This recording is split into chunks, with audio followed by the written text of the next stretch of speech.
ఇంకొక మాట, ఈ నారాయణ చైతన్య ఇట్లాంటి కార్పొరేట్ స్కూల్స్ దాదాపు ఒక 1500 ఉన్నాయి. వాళ్ళు ఏం చేస్తున్నారు, పెంచుడు ఫీజు వాళ్ళు 30% పెంచుతారు, కానీ టీచర్స్కి మాత్రం జీతం పెంచరు, టీచర్స్కి మాత్రం పిఎఫ్ కట్టరు.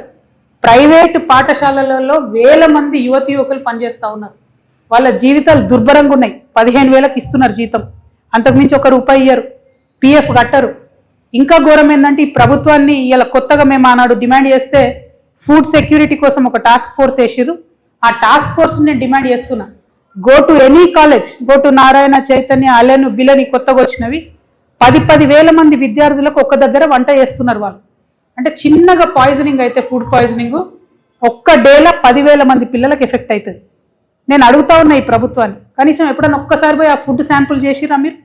నారాయణ క్యాంపస్లకు, చైతన్య క్యాంపస్లకు, ఈ కొత్తగా వచ్చే నార్త్ ఇండియన్ స్కూల్ క్యాంపస్లకు ఎప్పుడైనా పోయి శాంపిల్ చేసిరా మీరు? ఫుడ్ అర్జెంటుగా శాంప్లింగ్ చేయండి. I'm demanding. ఏదో కొత్త కమిటీ చేసిరు, వాళ్ళని డిమాండ్ చేస్తున్నాను నేను సజ్జనార్ గారి నేతృత్వంలో.